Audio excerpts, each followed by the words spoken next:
Greetings, cozy knights. Lower your swords and rest by the fire. Tonight, we journey through the hidden stories and forgotten quests of Skyrim's Forsworn, the most misunderstood people in all of the Reach. Drop a comment below and tell me where you're listening from tonight and what games you want me to cover next, and subscribe if this helps you sleep. The Reachmen before the Conquest. Before there were Forsworn, before there were Hagraven rituals carved into cliffsides and Briarhearts buried beneath feathers and bone, before the painted warriors and the bone chimes hanging from the entrances of mountain camps, there were the Reachmen, and the Reachmen were there first. That is the thing most players never stop to understand when they ride through the Reach and cut down another group of fighters who attacked them near a roadside camp. The violence feels random, almost atmospheric. Just another dangerous corner of Skyrim to navigate around. But the rage behind it is anything but random. It is centuries old. It has a shape. And that shape is the outline of a people who watched everything they had built, everything they had named and buried and sung over and loved, get taken from them piece by piece, and then told it never really belonged to them in the first place. The Reach is one of the oldest continuously inhabited regions in all of Tamriel. Long before the first Nords pushed south through the throat of the world, long before the word Skyrim meant anything to anyone, the people who would eventually be called Reachmen were living in those hard grey hills. They were not purely human, not in the way the divines worshipping Nords of Whiterun were human. Reachmen carry a blend of ancient bloodlines, Nedic peoples, specifically the Keptu clan of Nedis, who were among the Reach's earliest inhabitants, along with Aldmeri heritage that entered the bloodline through the Direni hegemony's occupation of the Western Reach in the early First Era, and something older still, something the scholars of the Mages Guild have never quite been able to categorize cleanly. When you look at a Reachman's face in the game, that slight angular quality, that sense of something not quite fitting the standard human mold, that is the echo of a lineage that stretches back further than the First Era, back into the half-mythological periods that Elder Scrolls lore calls the Merethic Era. The Reach was not empty land waiting to be civilized. It was home to people who had been building civilization there in their own way for longer than anyone currently claiming authority over the region can fully document. Their culture reflected the land they lived in, which meant it was hard and strange and full of teeth. The Reach is not gentle country. It is a place of jagged cliffs and freezing mountain rivers, of narrow passes where the wind comes off the heights like something with intention, of ancient Dwemer ruins jutting from the hillsides like the bones of creatures buried far before memory. The old gods the Reachmen worshipped were not the warm, orderly divines of the imperial cult. They were the wild ones, the unpredictable ones, powers with teeth and purposes that do not align neatly with human comfort. Hircine, the huntsman, who governs the predator-prey relationship underlying all life. Namira, the ancient darkness behind every living thing, the presence that exists in decay and shadow, and the parts of existence that civilization prefers to pretend away. The spirits of stones and rivers and old groves that have no names in any imperial text because imperial texts had never bothered to learn them. Reachmen, shamans, and the Hagravens served as intermediaries to these powers, maintaining a working relationship with forces that predated the Alessian Empire by epochs. This was not savagery. This was a different kind of order, older and stranger and rooted in something the Nords who eventually came to call the Reach part of Skyrim were structurally unable to perceive. The political history of the Reach before Skyrim's events is a story of repeated dispossession and recovery and dispossession again. Various kingdoms claimed the region over the centuries. Nords, Bretons from High Rock, brief periods of Reachmen self-governance, and then Nord dominance reasserting itself when the balance of power shifted back. Each time the Nords consolidated control, the Reachmen were pushed further to the margins, not expelled outright, not always, but made marginal in ways that made full life inside the city impossible. Their religious practices were called dangerous. Their shamans were called witches and mad women. Their old ways of organizing society, centered on the spiritual authority of the Hagravens and the old gods, rather than the Jarl system the Nords had imported from their own traditions, were treated as evidence that the Reachmen were simply not capable of organizing anything resembling real governance.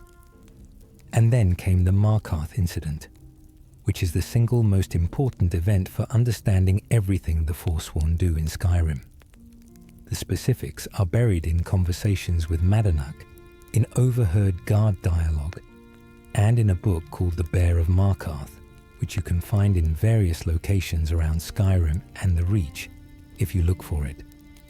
What happened, simplified down to its bones, is this. During the chaos of the Great War, when the Imperial Legion was stretched thin across multiple fronts fighting the Aldmeri Dominion, the Reachmen rose up and took Markarth. They established what they called an independent kingdom of the Reach. For 2 years they governed the city.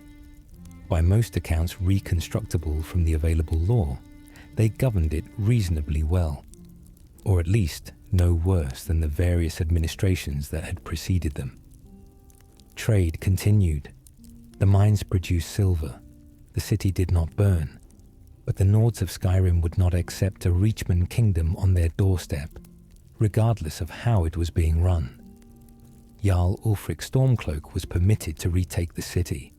He did it with brutal efficiency, making no particular distinction between Forsworn warriors and Reachmen civilians who had simply been living their lives under the new administration. In exchange, he was granted the right to openly practice Talus worship in Markarth, a concession the Empire later rescinded under Thalmor pressure. So Ulfric got nothing that lasted. The Reachmen lost everything they had briefly reclaimed. The survivors scattered into the hills. Some were captured and thrown into Cidhna mine. Others retreated into the old ruins and the high reaches of the mountains, into the ancient Dwemer structures and the standing stones and the places that had always been theirs in ways that no Jarl's charter could confer or revoke. And they became what the Nords called Forsworn, a word that implies oath-breaking, betrayal, the abandonment of one's proper social position. The Forsworn themselves would say they have not forsworn anything. They have simply refused to accept a theft, and they have refused consistently at enormous cost, for longer than most of the people currently condemning them have been alive. There is a detail about those 2 years of Reachmen governance that tends to get lost in the larger political narrative.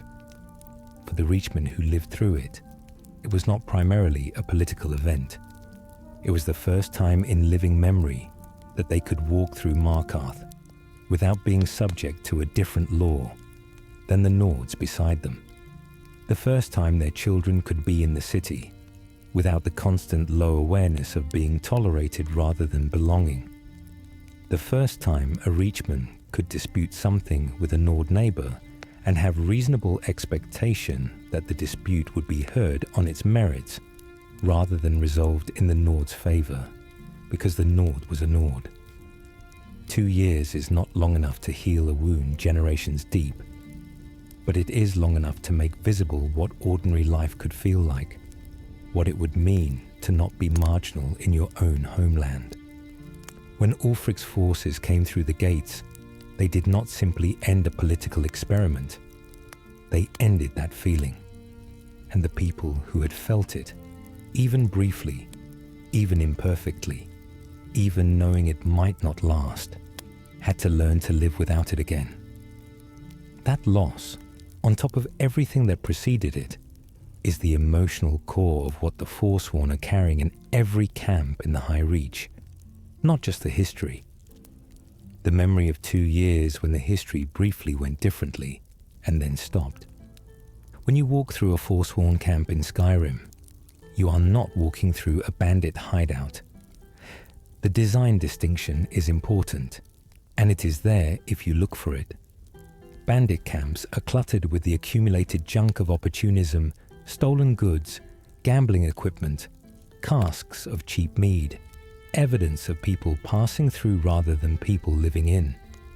Forsworn camps have the texture of community. There are cooking arrangements that suggest regular meals rather than random fires. There are sleeping areas organized by some logic that implies hierarchy and habit. There are caches of weapons and materials maintained rather than simply dropped. There are personal effects, small objects that have no practical combat value, but which someone carried here and kept because they mattered. These are people building a life in the only way left open to them, in the hostile high terrain that the Nords have not bothered to properly garrison, because the cliffs and cold rivers and ancient ruins are not considered worth the cost of fully occupying. The camps persist, not because they are easy to maintain in the Reach's punishing weather and terrain, but because the alternative is surrender, and the Forsworn have decided that surrender, at this point in the history of what has been done to them, is not a thing they are willing to do. Readable notes scattered through Forsworn camps add layers to this picture. You might find a letter from one Forsworn warrior to a brother still living in Markarth's Grey Quarter, urging him to leave before the Silverbloods find an excuse to throw him in the mine. You might find a list of names accompanied by dates, the dead from some previous engagement with the city guard, written down by someone who cared enough to make a record of who was lost. You might find a Hagravens' instructions to her initiates, deeply strange in their ritual specificity, but underneath the strangeness, bearing the unmistakable shape of a teacher and students, a tradition being passed from one generation to the next because someone believed it was worth passing. The Forsworn are not simply attacking Skyrim. They are trying to preserve something inside it that is worth sitting with for a long, quiet moment, because most players who run through those camps never stop long enough to feel it. The personal effects you find in those camps are small but specific in the way that tells you these were real people with real histories before the camps. Forsworn camps contain the kinds of items people carry, not because they are useful, but because they came from somewhere that mattered. Objects that have no survival value, but whose presence in a bedroll or on a shelf tells you something about the person who put them there.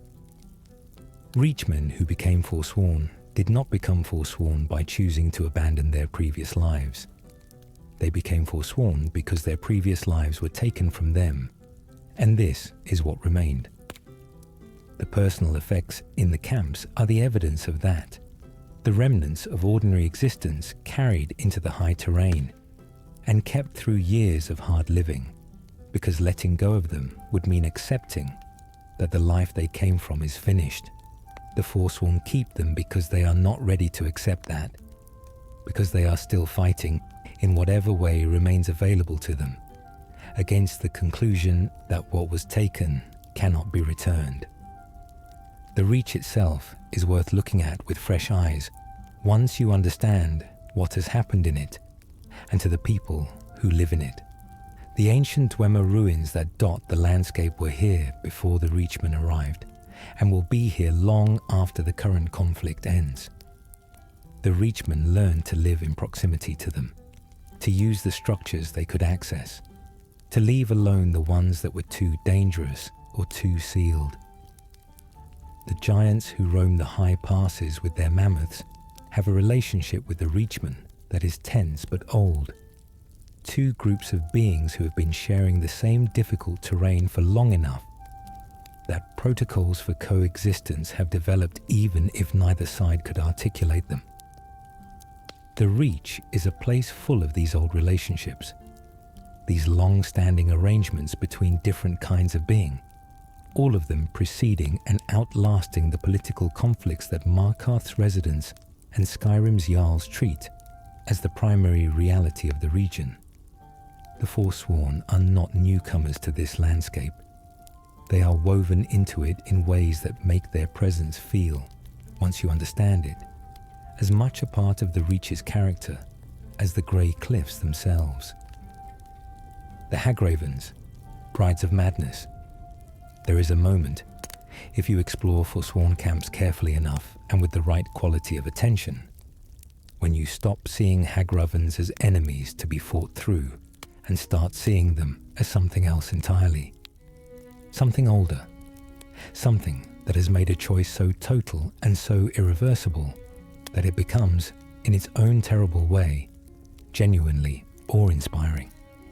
Hagravens are among the most visually distinctive creatures in all of Skyrim.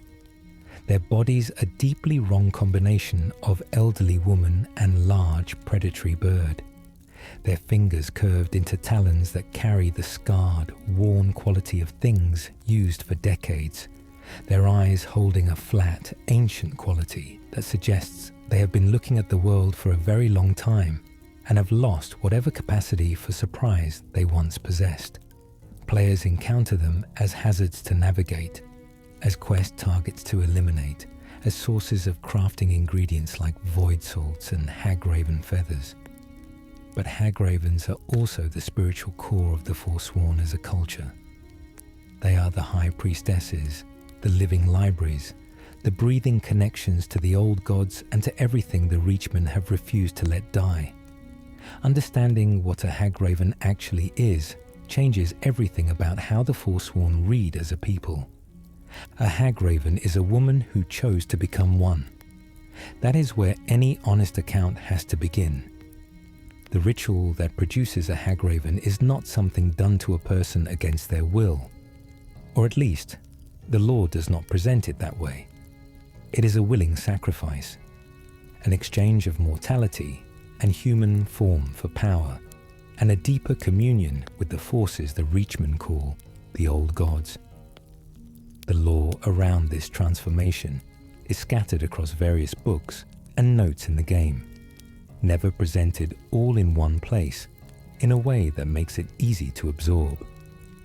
The Herbalist's Guide to Skyrim touches on the transformation and describes it in terms of witches trading in their humanity for access to powerful magic, with the transformation infusing their entire being with some element of that power. What emerges from assembling these fragments is not a complete picture, because some things in the Elder Scrolls universe are deliberately kept incomplete, but it is suggestive enough to work with. The physical transformation is complete and, as far as anyone in the lore appears to know, permanent. The woman who enters the Hagraven ritual does not return. What emerges is something genuinely different, longer-lived, possibly by centuries, more powerful in the magical sense, with access to forms of magic that require a connection to the old powers that ordinary human witches and shamans can only approach at a distance, the way you can feel the heat of a fire without putting your hand into it. Hagravens can perform the Briarheart ritual, which is the Forsworn's most extreme and most important magical practice. They can brew poisons and alchemical concoctions of extraordinary sophistication. They preserve knowledge. They remember. In a culture that has no writing tradition in the imperial sense, and that has been violently disrupted again and again over centuries, the Hagravens serve as the living archive of everything the Reachmen know about themselves and their history and their obligations to the old gods. When you kill a Hagraven in a Forsworn camp, you are not simply removing a magical threat. You are ending a continuity of preserved memory that may have been maintained in that particular body for longer than many of the towns in Skyrim have existed. The role of the Hagraven in Forsworn camp, Life is something like the combination of high priest, political leader, and keeper of institutional memory, all compressed into one figure, who is also a formidable magical threat to anyone who threatens the community she oversees. Where you find a significant Forsworn camp, you will almost always find a Hagraven presiding over it from some elevated position, a rocky outcrop above the main camp, a ruined Dwemer platform overlooking the approaches, the upper level of a repurposed fort. She is not hiding. She has not chosen this high position for tactical reasons alone. She is enthroned in the most literal sense available to her, occupying the highest point of the community space as a statement of where power and authority reside in the Forsworn's understanding of things. The Forsworn warriors around her are not simply guards in the utilitarian sense. They are her congregation, and the relationship between them carries weight on both sides. The actual written documents you can find in Forsworn camps are spare but telling. A Forsworn note reads as an oath of readiness, addressed to a Forsworn matriarch, the kind of thing a warrior submits before a significant operation. The Forsworn missive, a letter between two Forsworn members, carries the tight and careful language of people who know their correspondence could fall into enemy hands. A Forsworn shaman's note reveals something of the spiritual logistics behind camp life. These are not dramatic texts, they are functional. What that functionality tells you, if you read them as evidence of an organization rather than as flavor text, is that the Forsworn run something resembling an actual command structure, with reporting relationships and sworn obligations and channels of communication that function across the distances separating one reach camp from another. The Hagraven at the top of a camp's hierarchy is not simply a powerful creature holding territory. She is the apex of a functioning organization that has been maintaining itself in the high terrain and the hard weather and the constant pressure of Markarth's attention for decades. The question of what the women who become Hagravens were seeking, what drove them to that ritual, is one the game raises quietly through environmental detail without ever fully answering. At several Hagraven nesting sites, you can find the remains of what look like personal shrines, offerings to old gods that clearly predate the transformation, evidence that these were women of deep and prior religious conviction before the ritual changed them. They were already committed. The transformation was not the beginning of their devotion, but its culmination, the final and most extreme expression of a vocation that had been developing for years or decades before the ritual night. If you believe completely in your bones, in the reality and the power and the worthiness of the old gods, then offering yourself entirely to them, burning away your mortality and your human form in exchange for a deeper and more permanent communion, becomes a kind of logic, and terrible logic by the standards of people who have never felt that conviction. But a logic nonetheless, and one the game presents with a respect for its internal coherence that it does not have to offer, but does anyway. The years leading up to the Hagraven transformation are themselves a kind of story the game only partially tells. What evidence there is, women found in proximity to Hagravens in a teaching or serving capacity. The Darklight Tower quest showing a woman being prepared for the ritual by her own Hagraven mother suggests the process is not sudden. The women who undergo the ritual appear to have been in relationship with an existing Hagraven for some time beforehand, learning the rituals and the plant knowledge and the forms of magic the old powers make available. By the time the transformation is offered, the woman has, based on what we can piece together, already spent a significant portion of her human life moving toward it. What makes this quietly devastating, if this reading holds, is the accumulation of smaller separations from ordinary life that precede the final and irreversible one.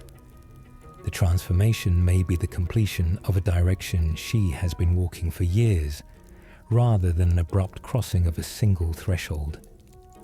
There is a loneliness implicit in the Hagravens' situation that becomes visible if you think about her lifespan relative to the people around her. She has already outlived several generations of Forsworn warriors. She buries them and continues. The new initiates arrive and she teaches them and they serve and die, and she buries them and continues. The old gods do not grieve with her. They do not age beside her. They are what they are, vast and permanent, and she is something between mortal and immortal, watching the mortal side cycle through while she remains. The transformation was supposed to bring her closer to the powers she worshipped, and it did. But closer to the old gods means further from everyone else, and that distance cannot be entirely comfortable, even for something that has lost the capacity for ordinary human comfort. She holds the camps together. She maintains the thread, and she does it alone, in every sense that matters. The notes in the game that describe Hagraven activity, the instructions given to initiates, the records of rituals conducted, the correspondence that seems to pass between distant Hagraven sites in ways that imply a communication network the Imperial scholars do not know about. All of this suggests that the Hagravens of the Reach are not isolated practitioners. They are part of something wider, a network of spiritual authority maintained across the Reach's many camps and ruins and high places, coordinated through means that are never fully described, but that clearly function. When one Hagraven falls, another seems to be available to take up her responsibilities, as if the network anticipates loss and plans for continuation.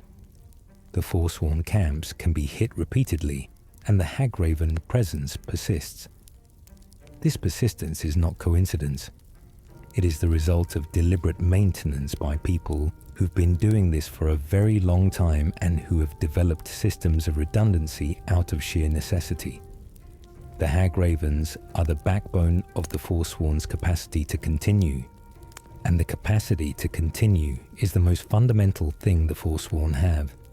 What that network implies, when you follow its logic to its end, is that the Hagravens have been doing strategic thinking about the Forsworn situation for longer than any individual Hagraven has been alive in her current form. This is the advantage of extreme longevity combined with institutional memory. A Hagraven who has presided over a camp for a century has watched the cycles of forsworn defeat and recovery in a way that no human political leader can, and she has adapted her practice based on what she has observed.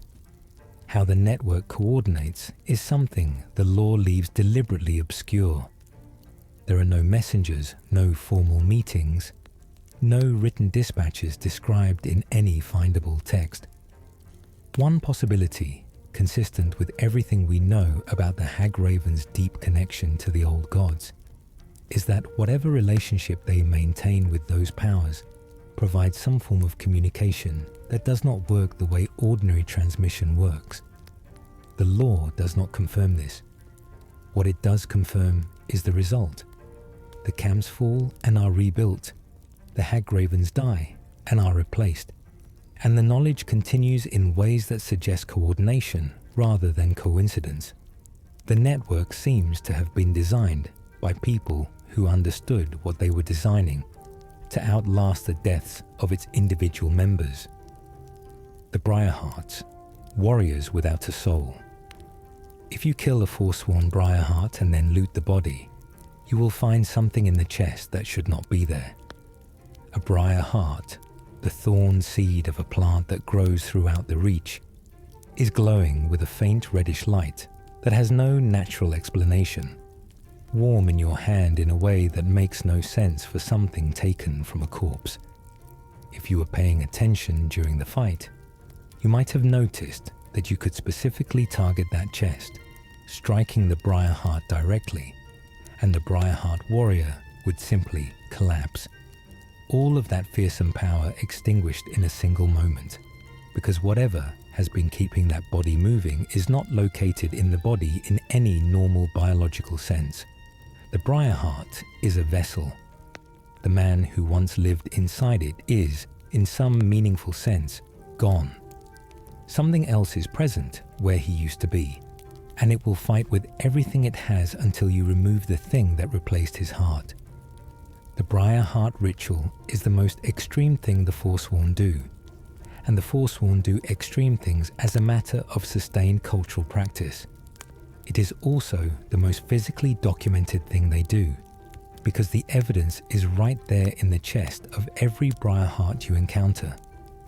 Visible proof that something unnatural has been done to this body in service of a purpose that goes beyond individual survival.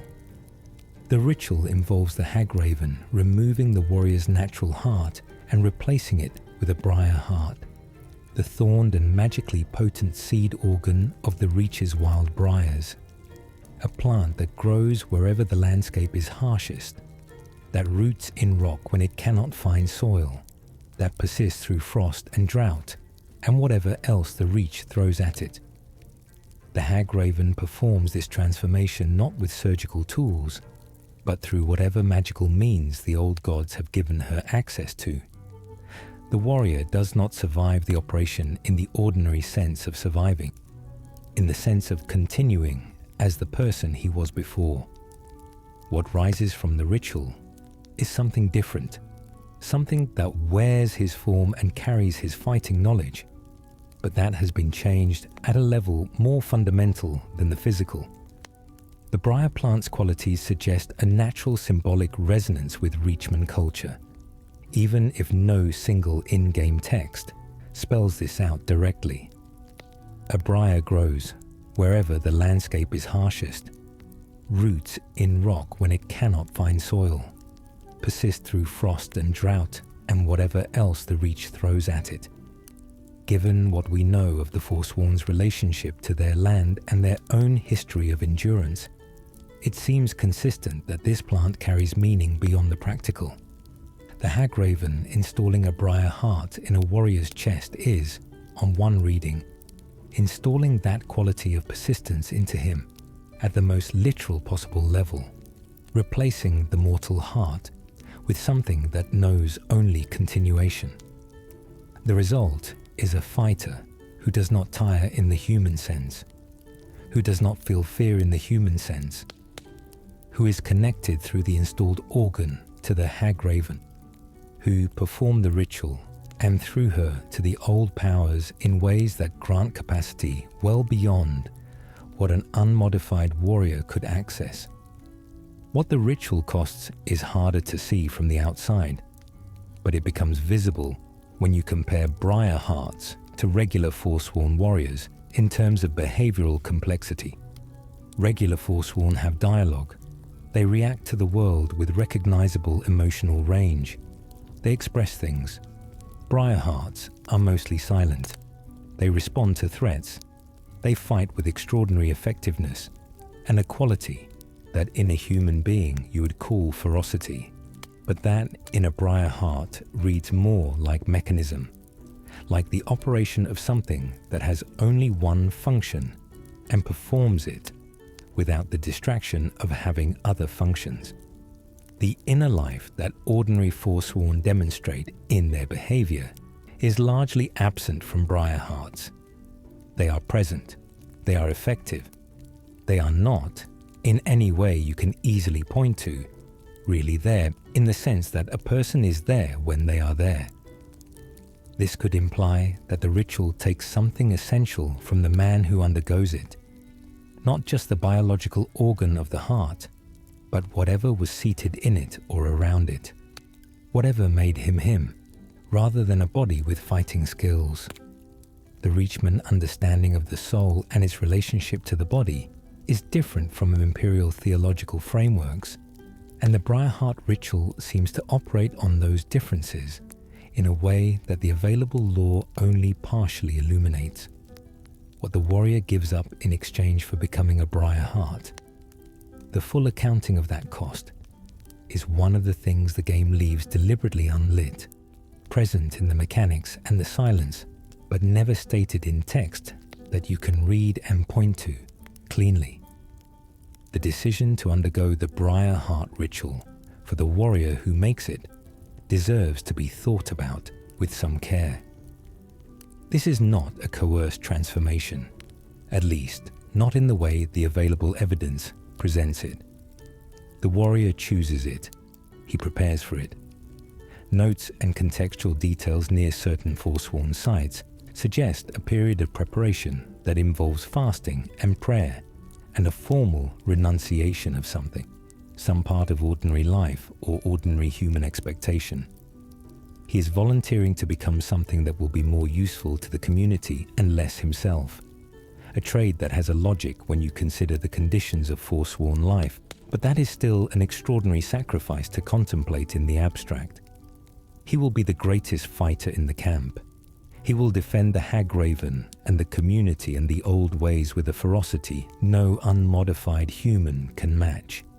And he will do it from inside a state of being that has less of whatever makes life feel like life from the inside. Every Briarheart is someone who made that calculation and decided the math came out right. The Forsworn situation is desperate enough that people keep making it. There is also the question of what the Briarheart ritual costs the community that performs it, not just the warrior who undergoes it.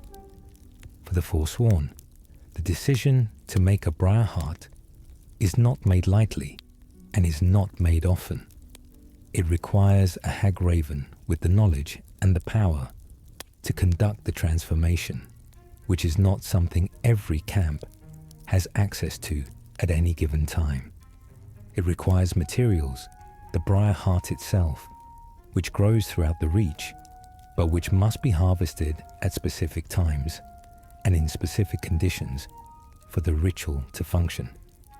It requires a warrior who has volunteered and prepared, and it requires the community to accept that the person who walks out of the ritual space is not the same as the person who walked in, that someone they knew has given something fundamental of himself to the ongoing project of collective survival.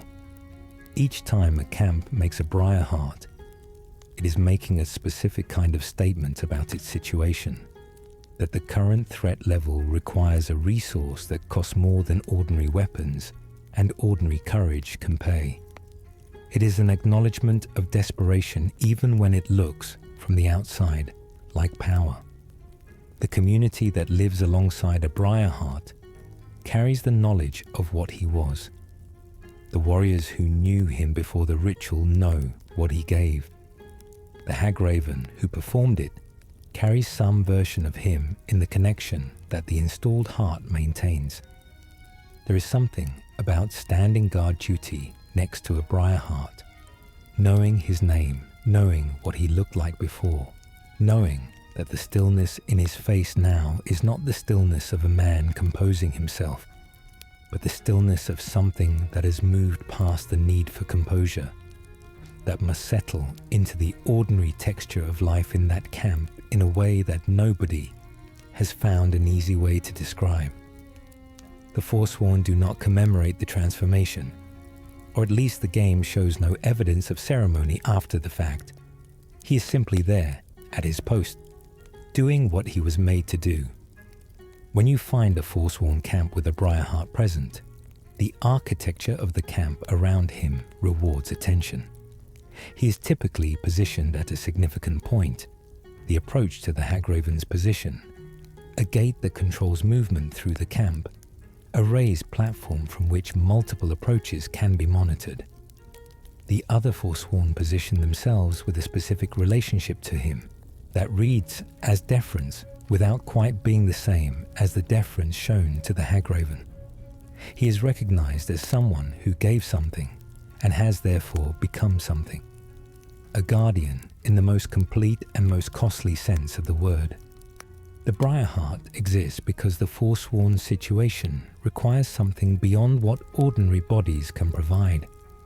In a different world, where the Reach had not been taken, there would be no need for warriors of this kind.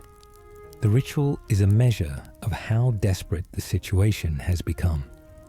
What the Briarheart mechanic communicates in pure gameplay terms is one of Skyrim's more elegant pieces of design. The ability to strike the heart directly and end the fight instantly is not simply a reward for players who pay attention. It is a statement about the nature of the transformation itself. The Briarheart's power comes from outside his body, from the installed organ and the magical connection it maintains with the Hagraven who placed it. That connection is both his greatest strength and his only real vulnerability. Strike the connection and the power ends. This is a mechanical expression of something the lore implies, but never states directly, that the Briarheart does not own his own power. It flows through him from a source he did not create, maintained by a will that is not entirely his. He is a conduit as much as he is a warrior, and conduits, however formidable, can be interrupted. This raises a question the game leaves unanswered. When you kill a Briarheart by removing his heart in combat, what happens to the man who was inside that body? His natural heart was removed in the ritual. His soul, if he has one in the theological sense that the Elder Scrolls universe treats souls, is presumably somewhere. Where it went during the transformation, and whether it goes somewhere specific when the body finally falls, is not addressed in any text you can find in the game. The Briarheart ritual may be creating something like an undead warrior, technically alive, but maintained by magic rather than by natural vital function, which would place it in a fascinating and uncomfortable relationship with the game's necromancy lore. Or it may be something genuinely different, a new category of existence that Reachmen's spiritual practice has developed that does not map neatly onto any imperial theological framework. The ambiguity is intentional and it is not comfortable, which is exactly what ambiguity about something this extreme should be. No one escapes Cidhna Mine. There is a quest in Markarth that begins with you being framed for a murder you did not commit, in a city where being framed for murder is apparently a well-established political tool. You wake up in Cidhna Mine, Skyrim's most infamous prison, and a guard tells you without particular cruelty, as if stating a fact of nature, that there are no trials in Markarth. There is no evidence standard. There are no appeals. You are going to mine silver until you die, or until someone with enough power to do so decides to let you go. The mine is cold and dark and carved from the bones of a Dwemer ruin, its ancient stone corridors stripped of whatever Dwemer purpose they once served and repurposed into cells and shafts, and the particular kind of darkness that only exists underground when there is no reason to provide light. Somewhere inside it, you are told, is the man who was once called the King of the Reach. No One Escapes the Cidhna Mine is one of the finest quests in all of Skyrim, not because of its combat, which is minimal, and not because of its rewards, which are unusual but not spectacular. It is one of the finest quests in Skyrim because of what it asks you to understand. It forces you into the Forsworn's position by making you a prisoner in the exact system that has been used to imprison and disappear Reachmen for decades. You have no weapons when you arrive. You have no armor beyond what your character happened to be wearing. You have no authority, no title, no special status that the mine's inhabitants care about. You are exactly as vulnerable as every Forsworn prisoner who ever woke up in this place, and the game lets that condition sit on you for a while before it begins offering options. That discomfort is intentional. It is what the quest is for. Cidhna Mine is operated by the Silverblood family, Markarth's dominant clan, and one of the principal forces behind the Forsworn's continued dispossession. The Silverbloods are not simply wealthy, though they are certainly that. They own the mine, which means they own the labor of the prisoners, which means they benefit materially from the existence of a class of people who can be imprisoned without trial and worked until they die. They also own significant portions of Markarth's economic infrastructure through the mine's silver output and through a web of commercial relationships that the city's legal and political structure has been shaped to protect.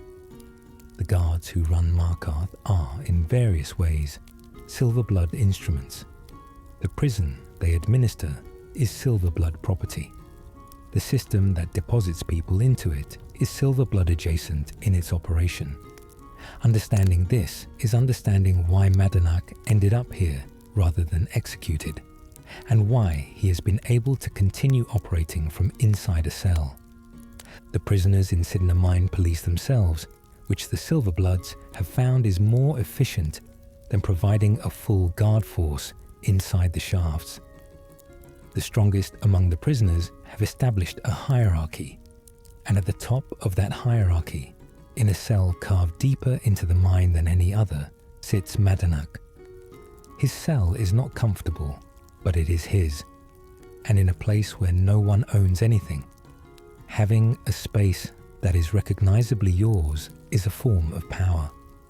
Other prisoners reach him through intermediaries. Information flows to him through channels that should not exist if the Silverbloods were fully in control of the situation, but they are not, and they may not even fully realize how thoroughly they are not.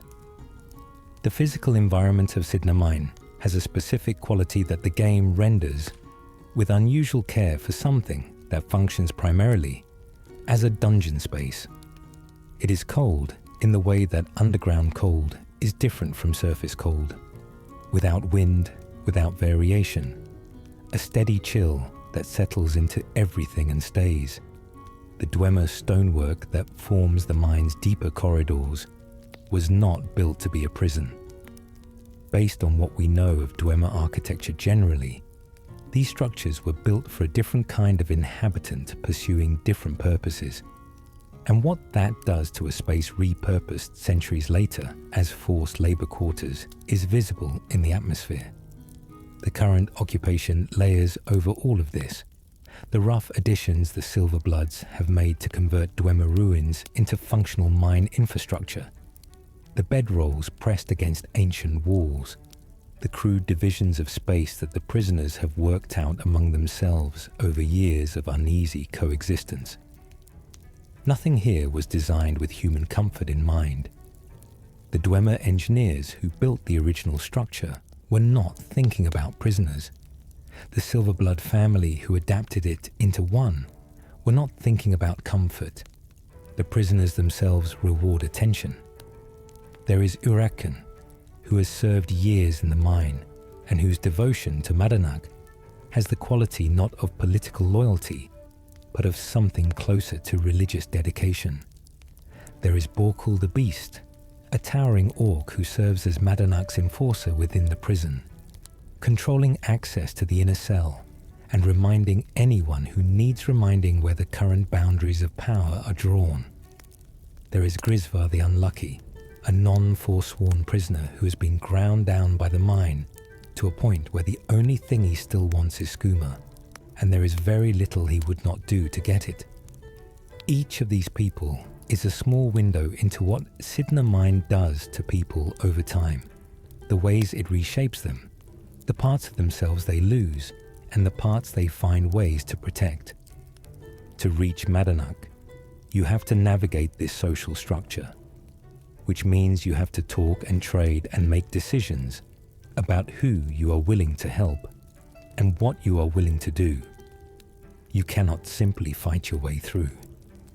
You are one person with no equipment in a mine full of hardened criminals and Forsworn loyalists, and the game knows this and does not pretend otherwise. The quest is built around dialogue and choice in a way that reflects the reality of powerlessness, the reality of being in a situation where you cannot solve problems with force and have to use whatever other resources you can find or make.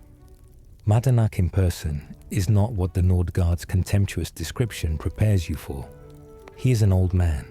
His braids have gone grey.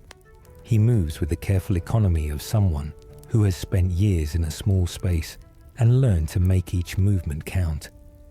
He speaks slowly and with obvious intelligence, pausing to consider his words in the way of someone for whom words have always been a primary tool. He does not perform outrage for you. He does not try to convince you of anything in the first minutes of conversation. He assesses you. He wants to know what you know, what you want, and whether you are someone he can work with. The whole conversation has the quality of an interview conducted by someone who has had years to refine the questions. What Madanach reveals in that conversation is the inside account of the Markarth incident. His version is different from the official city history, not in all of the facts, but in the context surrounding them, in the weight given to which events preceded which, in the acknowledgement that the Reachmen governed Markarth for 2 years, and that those 2 years did not end because the Reachmen were incompetent or destructive, but because the Nords found them unacceptable as a matter of principle regardless of outcome. He does not claim the Forsworn uprising was bloodless. He does not excuse everything done in its name. He explains why it was done and what was lost when it was ended, and he does it without expecting you to agree, which is somehow more persuasive than demanding that you agree would be. The escape route Madanach knows about is one of the most telling details in the quest. There is a tunnel behind one of the Dwemer walls, known to Madanach and to certain loyal prisoners, that connects to the ruins complex beneath the mine and ultimately to an exit in the city above. The Forsworn have known about it for some time. They have been maintaining it, keeping it passable, waiting. They have not used it yet, based on everything Madanach says in conversation about timing, about the difference between surviving and accomplishing something. The most consistent reading of this is that he has been choosing not to use it. He is waiting for conditions to be right, for a moment when his escape and the escape of his people will accomplish something, rather than simply removing them from one difficult situation to deposit them back in the Reach, to be hunted again. The patience this implies, sitting in a rock cell with a known exit unused, is the patience of someone who has decided that survival alone is not enough, that what he is fighting for requires not just escaping, but escaping at the right moment and in the right direction. The sequence of fighting through the Dwemer ruins below Markarth, picking up weapons and armor the Forsworn have cached in advance, working upward through ancient stone corridors, while the city's forces try to stop you, is one of the game's more viscerally satisfying stretches. Madanach fights. He is not the frail scholar he might have seemed in conversation. He is a man who spent years in Cidhna mine and came out of it harder and more deliberate than he went in. When he walks out of Markarth at the end of it, he gives you the armor and says very little, because very little needs to be said. He disappears back into the Reach, back to the hills and the camps, and the ongoing project of keeping his people alive in the only way still open to them. The game does not follow him. His story continues in the territory where Forsworn lives are lived, outside the view of the cities that have decided the Forsworn do not have stories worth following. The Lost Valley Redoubt and the Forsworn hierarchy. There are Forsworn camps scattered throughout the Reach, marked on your map as hostile locations, most of them offering a recognizable variation on the same experience. Enemies at multiple positions, loot collected from the bodies, and on to the next objective. But some of these camps repay careful exploration with something the others do not offer.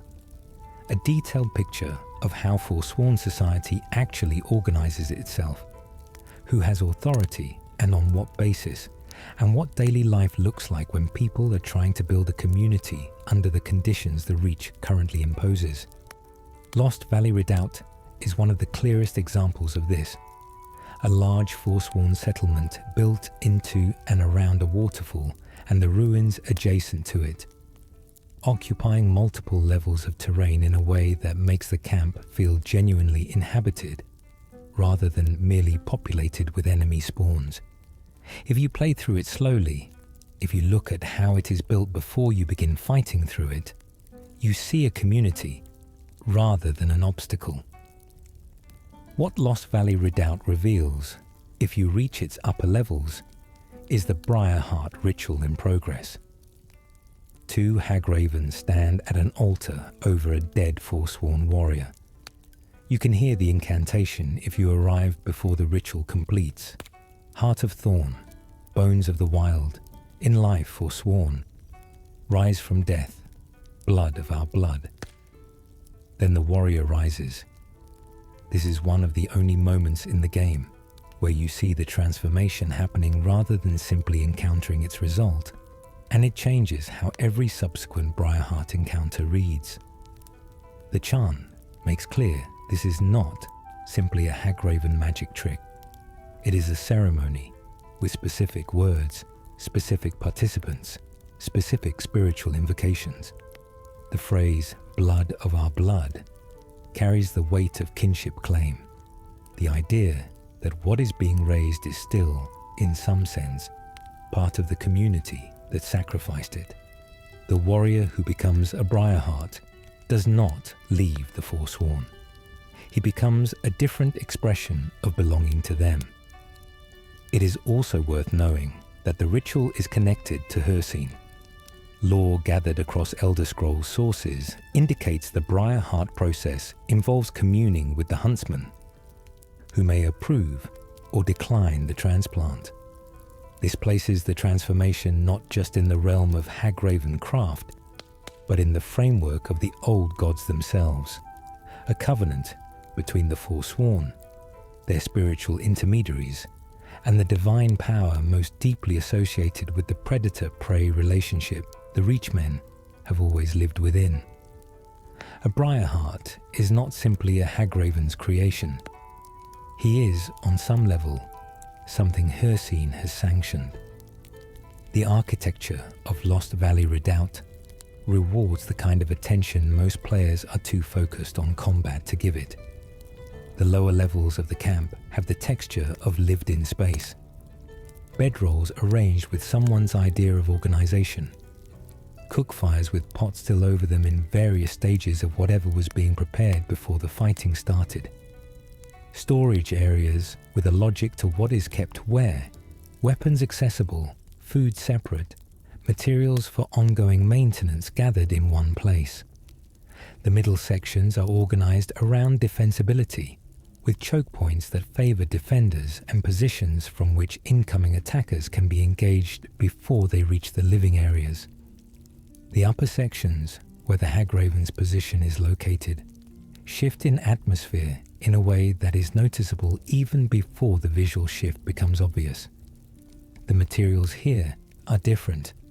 The arrangements are deliberate in a way that goes beyond tactical organization. This is ritual space.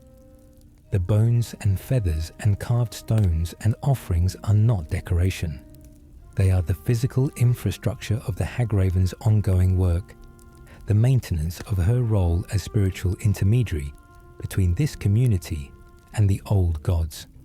What ritual space means in the context of a Forsworn camp is worth thinking about carefully, because it is not the same as sacred space in the imperial sense. The great temples of Skyrim cities are sacred in a way that requires architecture, requires grandeur, requires the separation of the divine from the ordinary. The Hagraven's ritual space at the top of Lost Valley Redoubt is built from what the Reach provides. Stone that was already there. Wood stripped from dead trees in the mountain forest below. Bones from the camp's hunting, worked into forms that carry meaning. It is sacred not because of the materials, but because of what has been done in that space and what continues to be done there. The accumulation of ritual practice in a place creates something that cannot be easily moved, a weight of repeated intention that settles into the ground and the walls and persists after the immediate ceremony has ended. The Hagravens' position at the top of the camp is elevated not just physically, but in the sense that it sits at the highest point of the camp's accumulated spiritual significance, the place where the relationship between the community and the old gods is most actively maintained. When you fight your way up through Lost Valley Redoubt and finally reach that space, you are not just reaching the end of a dungeon. You are reaching the place where that camp's identity is concentrated, the point from which everything else in the camp takes its meaning. Notes found throughout Lost Valley Redoubt and similar large camps describe the operations of Forsworn communities. Forsworn missives between warriors discussing the status of specific operations. Oaths of readiness addressed to Forsworn matriarchs. Letters between Forsworn members with the clipped, careful quality of people who know their correspondence could be found by enemies. These documents are not dramatic.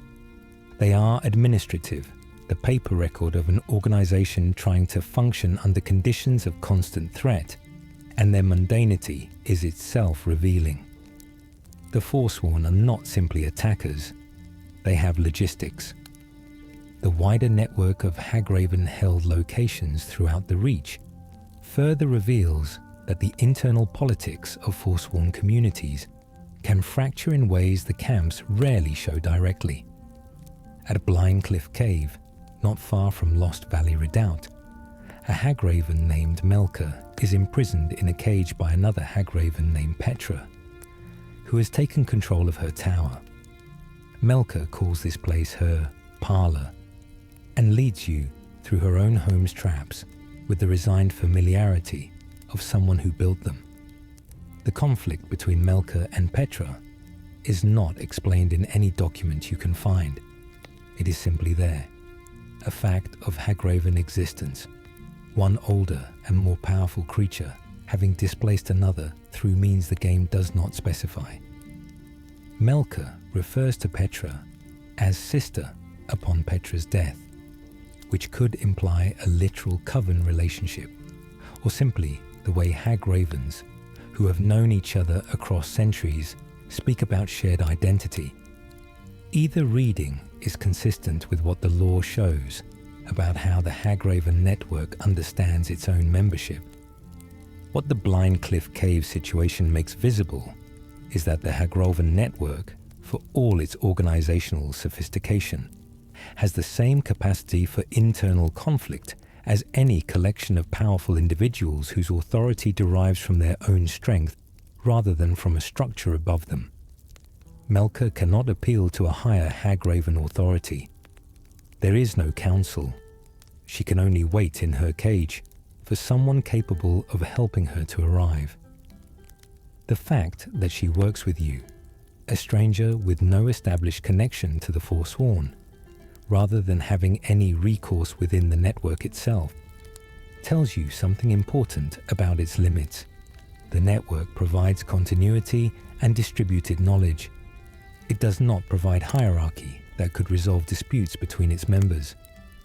The camps and towers persist not because they are perfectly coordinated, but because each one contains people committed to the same fundamental cause, operating in parallel rather than in unity, which is both what makes them resilient and what makes them vulnerable to exactly this kind of fracture. The Melka and Petra situation at Blind Cliff Cave also illuminates something important about how the Forsworn camp network functions, or sometimes fails to function. Hagravens are independent powers, not subordinates to any central authority. Madanach, as the political leader of the Forsworn movement, cannot direct the Hagravens the way a general directs soldiers. The relationship is more complicated than that, more reciprocal, involving negotiations and obligations that flow in both directions. When a Hagraven like Petra decides to imprison a rival like Melka, there is presumably no higher authority within the Forsworn network that will intervene and adjudicate the dispute. The other Hagravens may be aware of what has happened.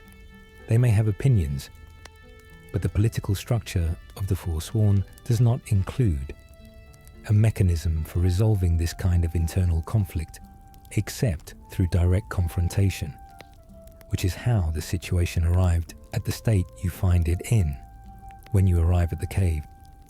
What is easy to miss in the Melka and Petra conflict is what it reveals about the ordinary warriors caught inside it.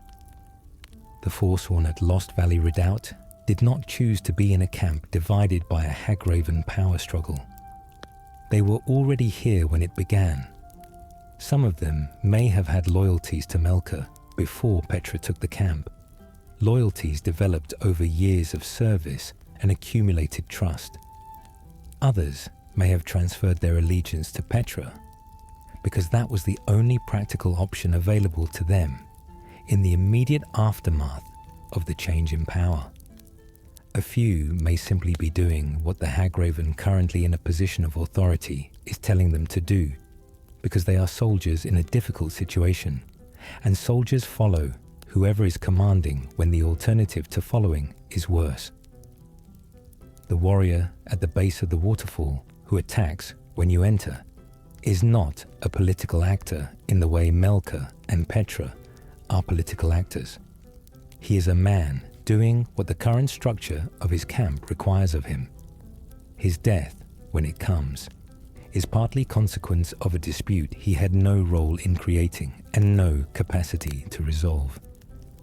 This tells you something important about the Forsworn structural limitations as a resistance movement. They are powerful and persistent and deeply motivated, but their power is diffuse, and their organization is horizontal rather than hierarchical in ways that create coordination problems.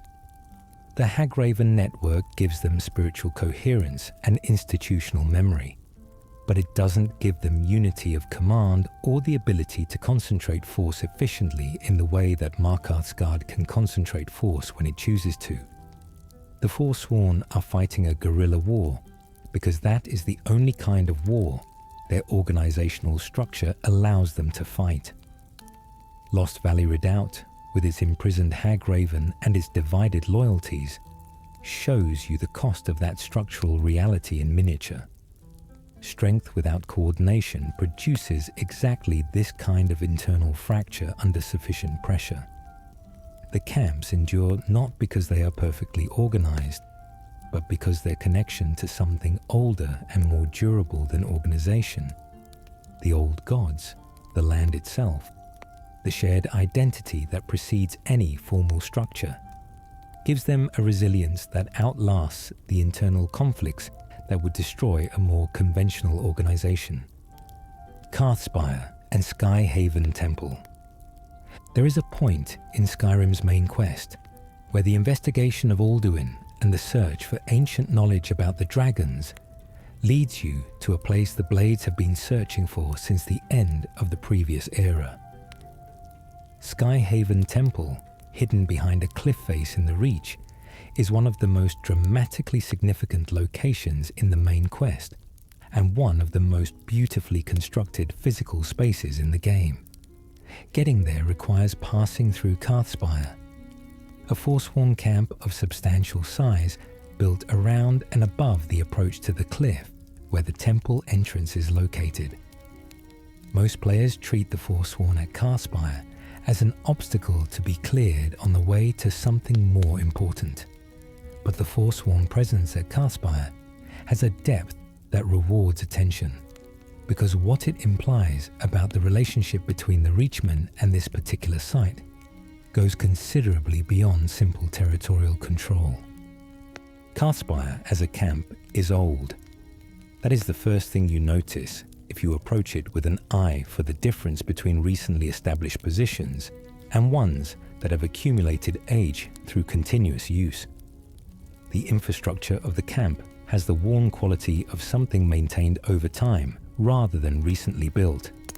Walls reinforced multiple times, paths worn into the stone by generations of feet, rather than cleared for current use. The positions the Forsworn occupy at Karthspire have the density of long familiarity. People who know this terrain the way you know a house you have lived in for years, moving through it without needing to think about where the footing is reliable and where it is not. This is not a camp that appeared here because Karthspire happened to be convenient. This is a camp that has been here in some form for a long time, perhaps long enough that the specific original purpose of maintaining this particular position has become invisible to its current inhabitants, the way the original reasons for long-practiced traditions often become invisible once the tradition has been practiced long enough to simply be what you do.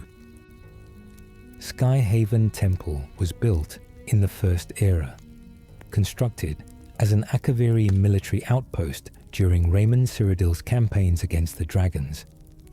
The Dragon Guard, the Akaviri warriors, who would eventually evolve into what later became known as the Blades, used it as a base of operations in the Reach.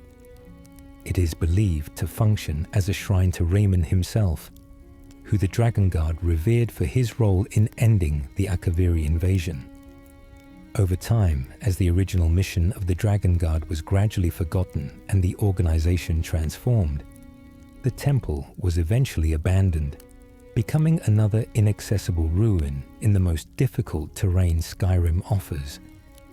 Inside it is Alduin's Wall, one of the most impressive pieces of environmental storytelling in the game, an enormous carved relief that covers the entire far wall of the temple's main chamber.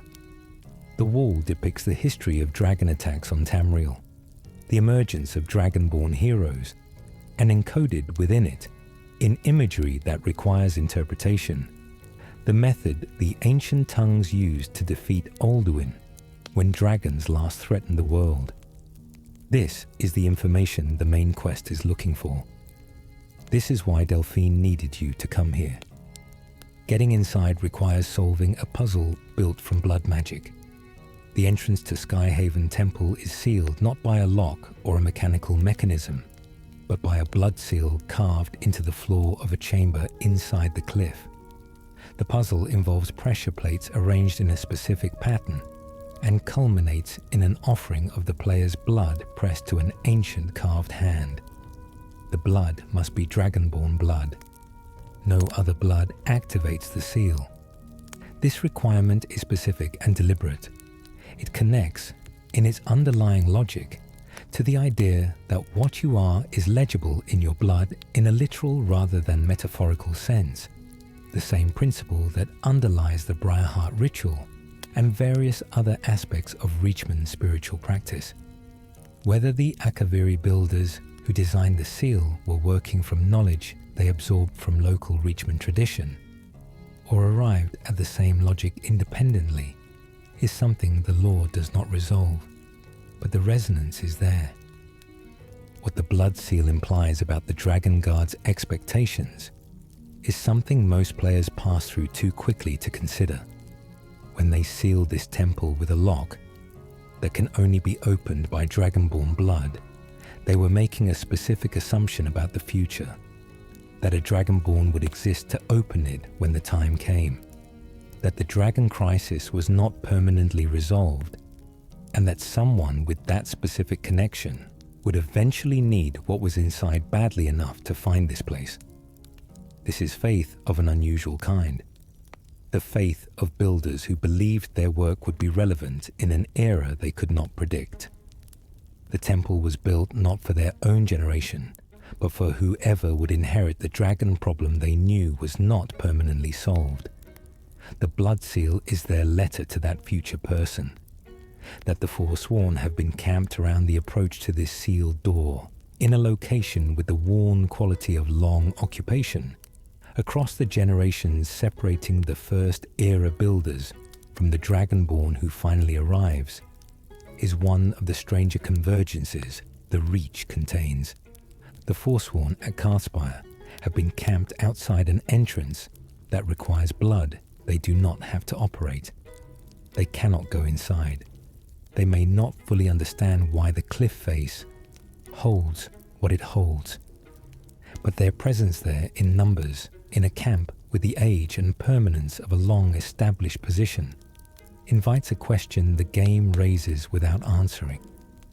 One reading, consistent with what we know of the Hagravens' long memory and the oral traditions the Reachmen maintain across generations, is that the Forsworn have some sense that something significant is here, even if they cannot name exactly what that something is. Some things are guarded, not because you can access them, but because they are important, and the watching itself is a form of relationship. The Forsworn at Karthspire could be the current iteration of a very old charge, people keeping faith with a site their predecessors identified as significant in ways that have not diminished simply because the specific nature of that significance has become obscured over the centuries.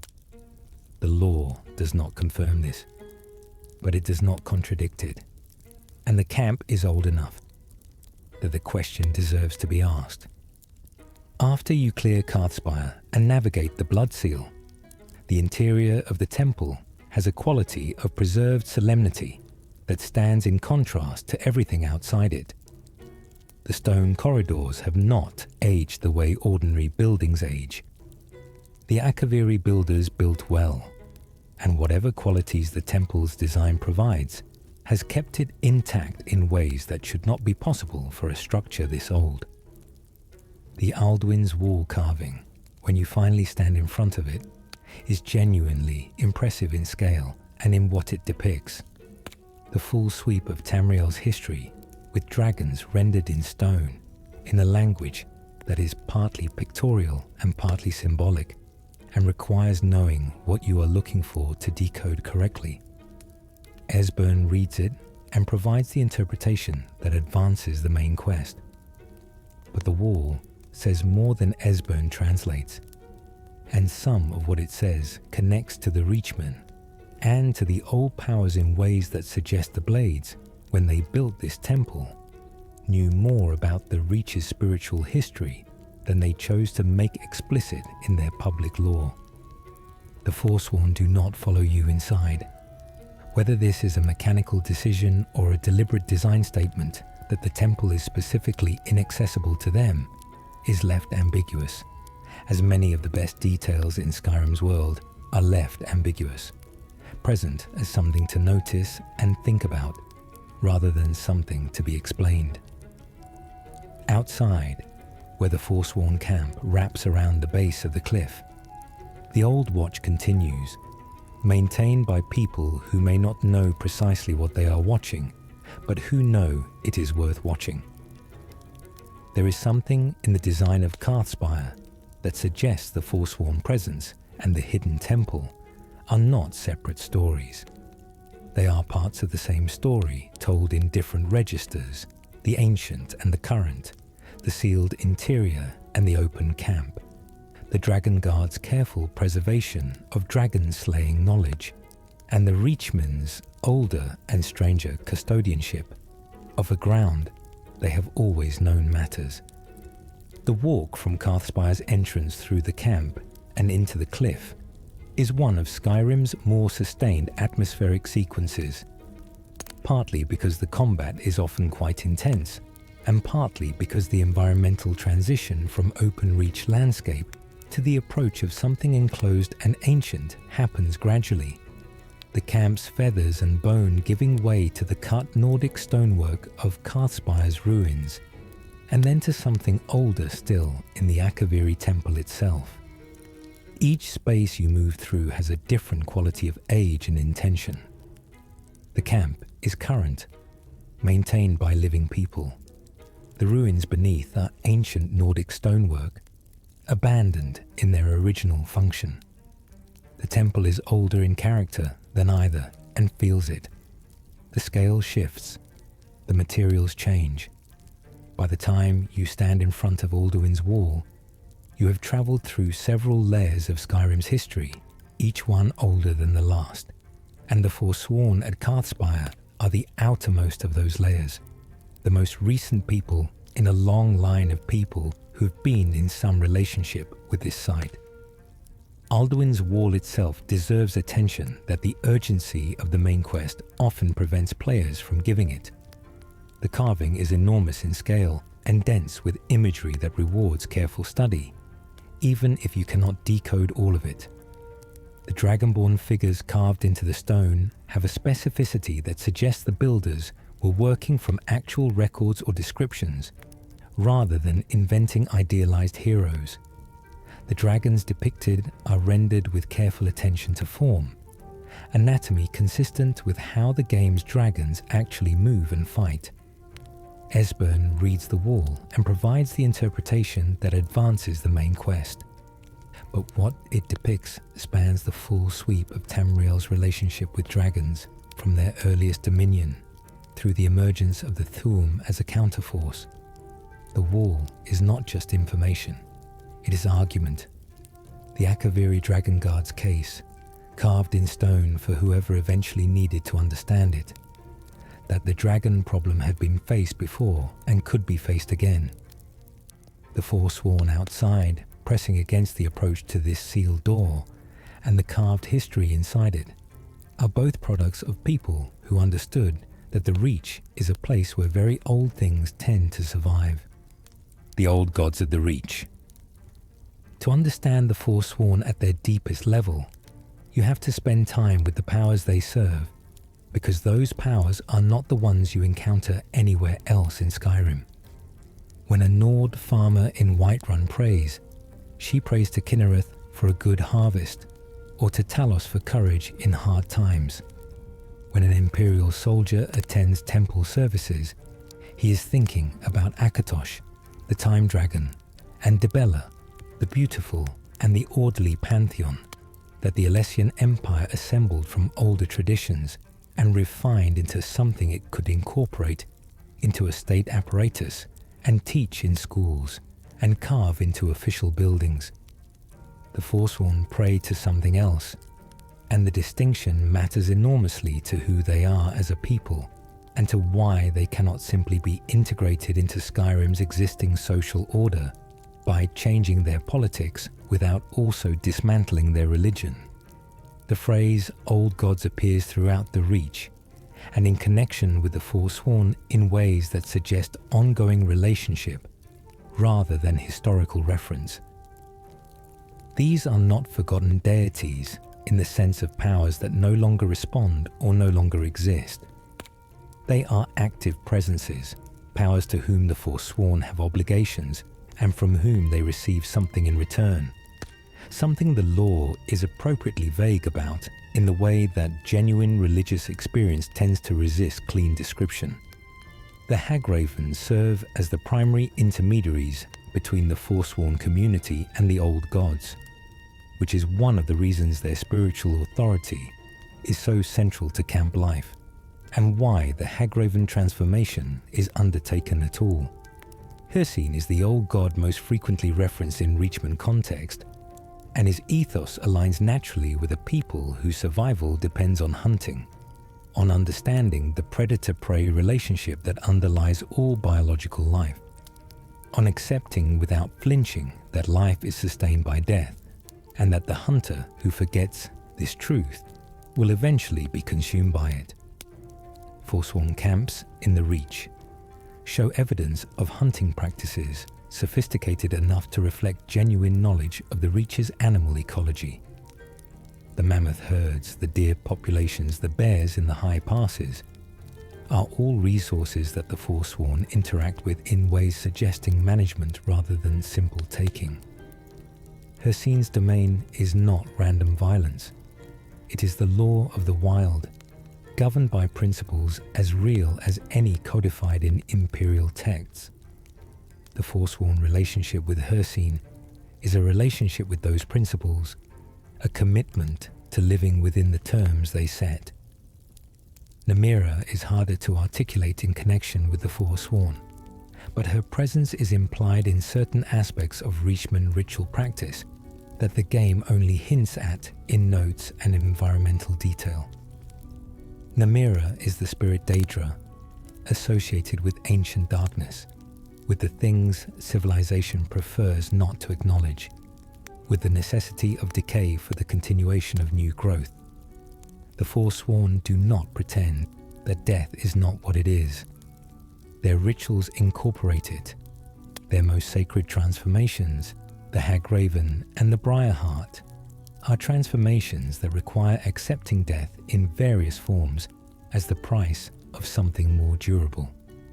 Namira's domain encompasses this: the willingness to look at what civilization turns away from and recognize it as necessary, rather than simply repugnant.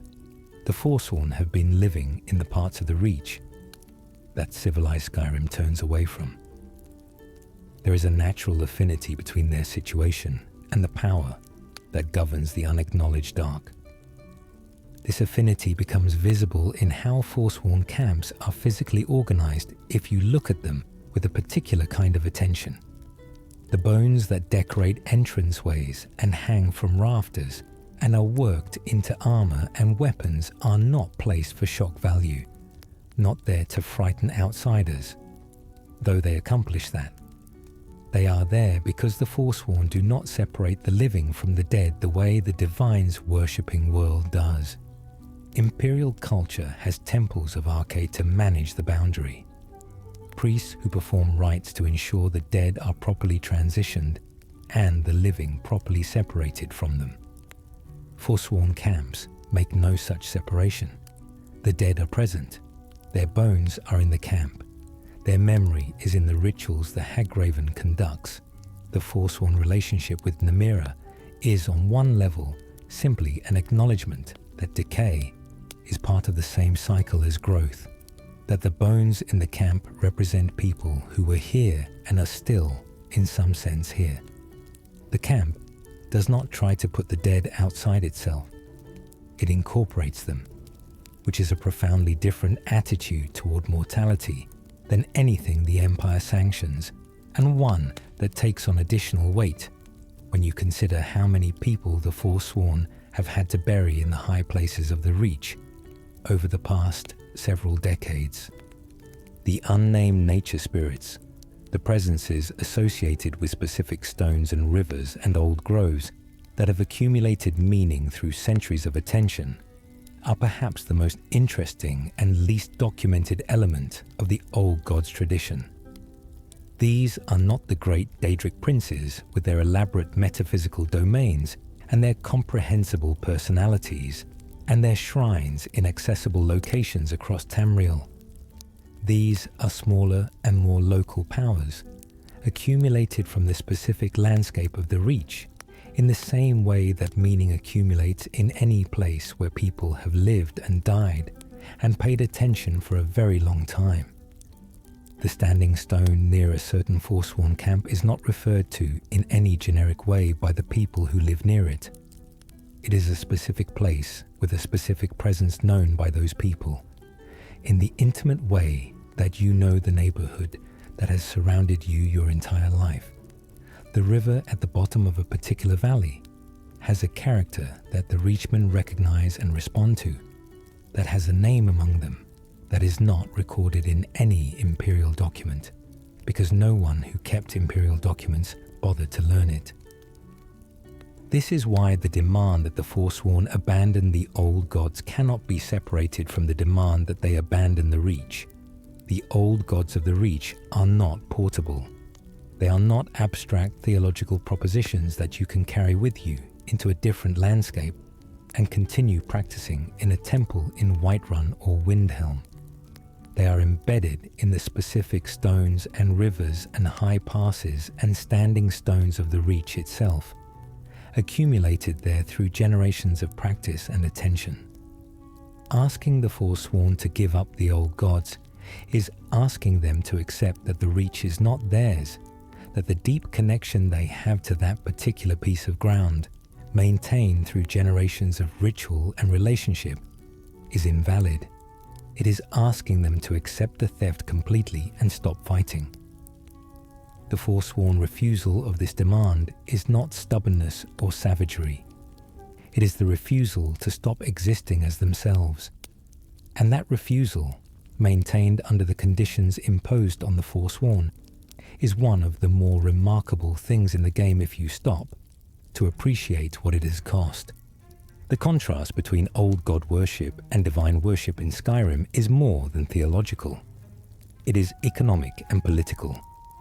The divines have temples in every major city, maintained with funds and staffed by priests who undergo standardized education in institutions the Empire sanctions and regulates.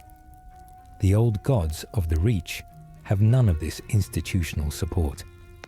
Their maintenance depends entirely on the Hagravens and the Forsworn communities who continue practicing. Cut off those communities, and the old gods do not disappear, since the Daedric princes are beyond mortal capacity to eliminate, but the specific Reachmen relationship with those powers, accumulated through generations of practice in that specific landscape with those specific people, ends. What remains is just the raw power of a Daedric prince, stripped of the cultural context that gave that power specific shape and specific meaning in this place and among this people.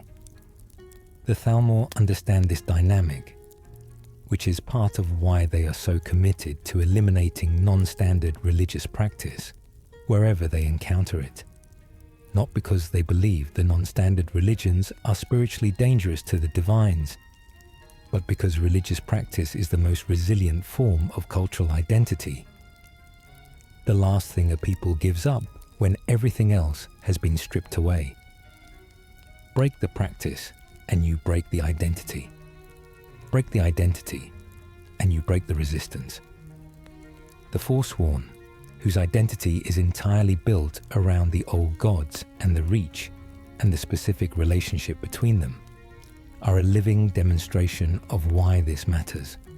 They have been dispossessed of nearly everything. The old gods are what remains, and they will hold on to that with everything they have. There is something clarifying about understanding the Forsworn's religious life in these terms.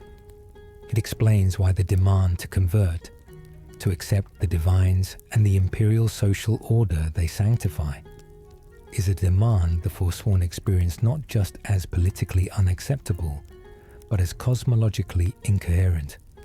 From inside the Reachmen worldview, the divines are gods for other people, powers that emerge from or were shaped by traditions and landscapes that are not the Reach. Worshipping them would not simply be changing religion.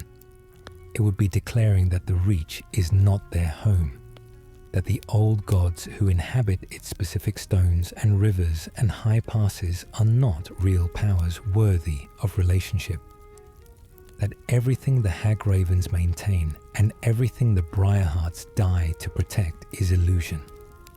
The Forsworn cannot make that declaration any more than you can declare that your own memories are not yours. The old gods are what the Reach is, seen through the eyes of people who have been looking at it long enough to understand what they are actually seeing. Salvius Farm and the human cost. Not far from Markarth, just outside the city's radius of actual safety, sits Salvius Farm, and it is one of the game's quieter devastations. When you arrive, the farm has been hit. Buildings damaged in ways that suggest targeted activity rather than random destruction. Animals dead or scattered. The quiet that settles over places where people used to live but currently do not, which has a specific quality different from ordinary silence. The quality of absence rather than simply emptiness. If you look carefully through the wreckage, if you read the notes left behind and look at the bodies, and think about what the arrangement of damage is telling you, you can reconstruct something of what happened here. That reconstruction raises questions that the game does not resolve for you, because it is not interested in resolving them. It is interested in making you feel the weight of a situation that resists the simple categories that most games use to organize moral experience. Forsworn raids on settlements in the Reach are not random acts of violence by people who enjoy violence. That is the first and most important thing the evidence at sites like Salvius Farm insists on, quietly through detail, rather than through anything anyone says directly. The Forsworn have grievances that go back generations, a history of having things taken from them, a present in which they exist outside the legal protections that ordinary Skyrim citizens take for granted, a future that cannot contain them in any form recognizable as dignified without significant change to the current order. That history and that situation provide the context for understanding why Forsworn raids happen. The context does not make the raids not happen, or not hurt, or not destroy things that people built and cared about. But it means the raids are the expression of a political reality by people who have no other way of expressing it.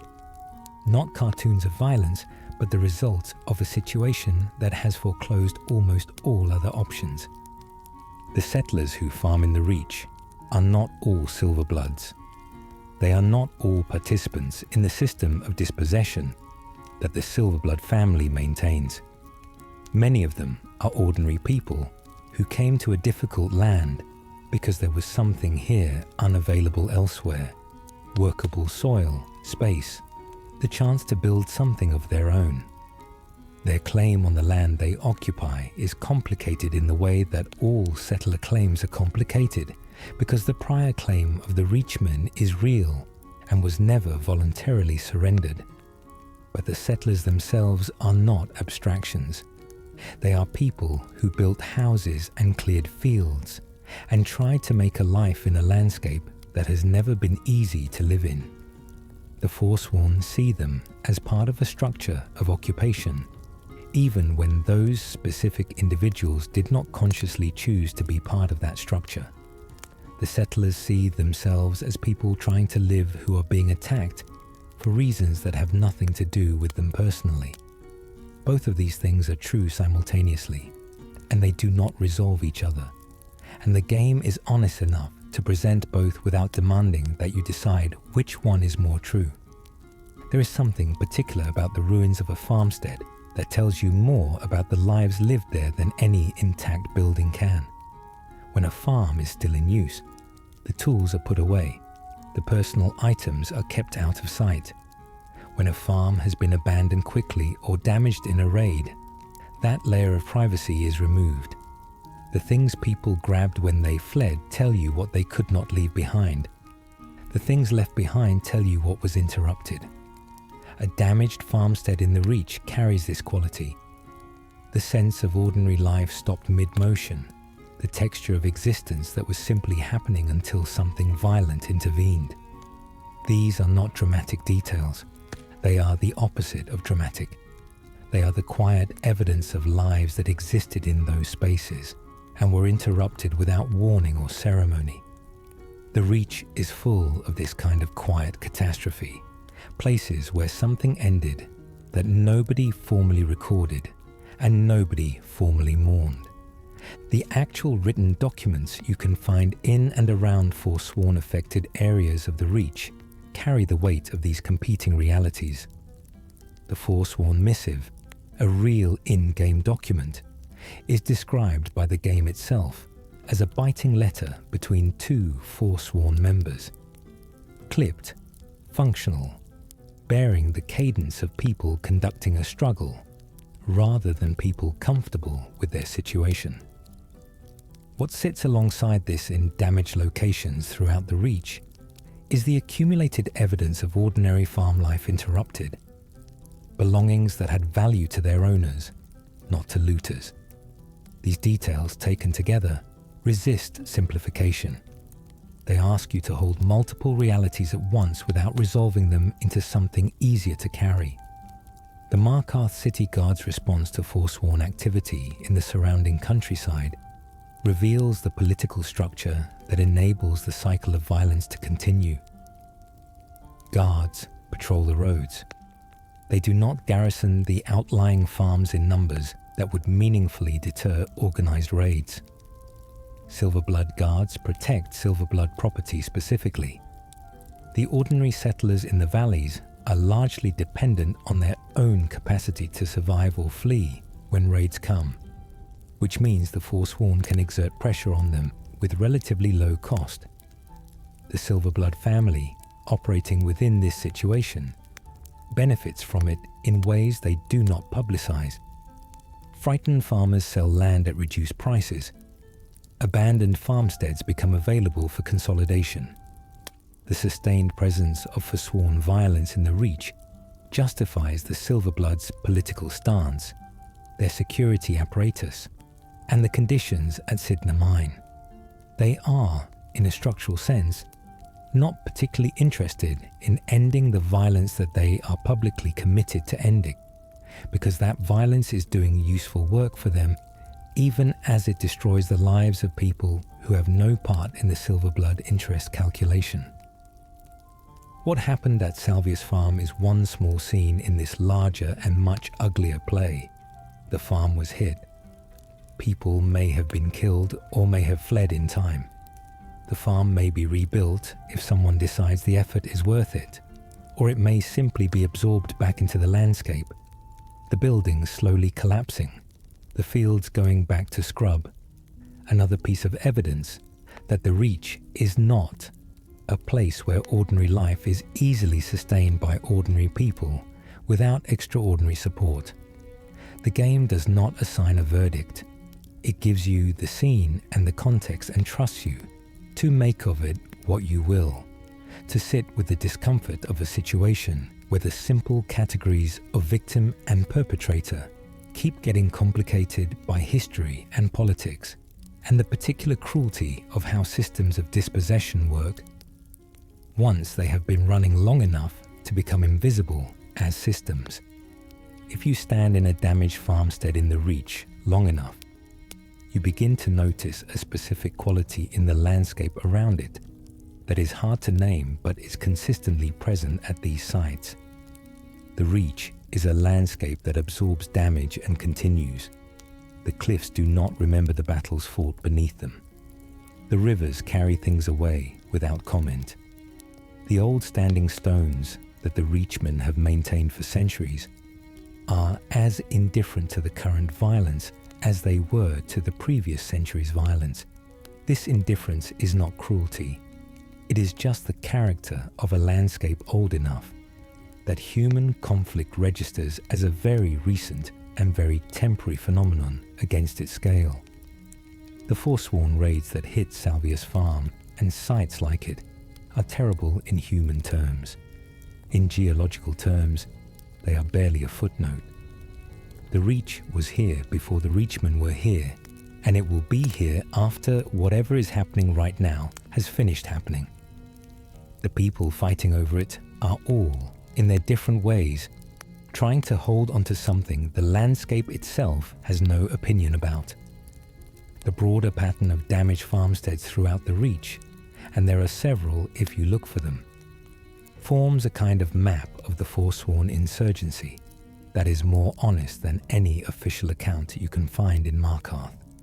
The official account is that the Forsworn are criminals and monsters who attack civilized settlements for no reason. The map of damaged farms tells a different story. The attacks are concentrated in specific areas, not random. They follow patterns that suggest our strategic thinking about what targets produce what pressure on what interests.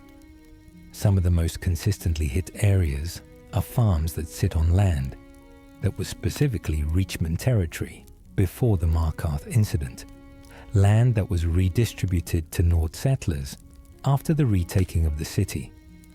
The Forsworn are not hitting these farms randomly. They are hitting them because those farms represent the most direct expression of the theft the Forsworn are fighting to reverse. The farmers on those farms are not abstractions to the Forsworn. They are the visible, physical fact of the dispossession, and the raids are the only instrument the Forsworn have for making that fact uncomfortable for the people who benefit from it. Madanach, the king in rags. His full name is Madanach, and he was once the leader of the uprising that briefly made the Reach a Reachman kingdom. He is now, as of the events of Skyrim, an old man with grey in his braids, sitting in a cell at the bottom of a mine owned by the family most directly responsible for his imprisonment. He has been there for years. He has not stopped working. Those two facts together are the most important thing about him. Madanach's biography, assembled from his own words in the Cidhna mine quest, and from contextual details in notes and other characters' dialogue, is a study in what political conviction looks like when every advantage has been stripped away except the conviction itself. He rose to leadership of the Forsworn movement during the Great War period, when imperial attention was elsewhere and the Reachmen saw an opportunity to act. He was not a simple warlord. The 2 years of Reachman governance in Markarth, brief as they were, required someone who could organize, negotiate, hold a coalition together under conditions of constant external pressure, and make decisions that affected thousands of people in real time without the support structures that established governments provide. Madanach did this. He did it imperfectly, with methods that had costs and decisions that created victims on various sides. He does not pretend otherwise when you speak with him. But he did it. And for 2 years the Reachmen had something they had not had in generations.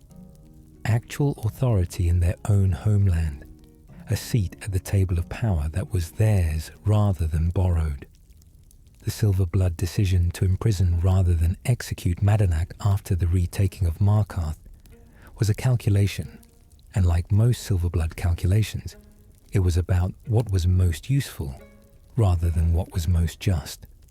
A dead Madanach becomes a martyr. A martyred Forsworn leader is a recruitment advertisement that never stops running. A story told in camps through every winter, for as long as the Forsworn exist.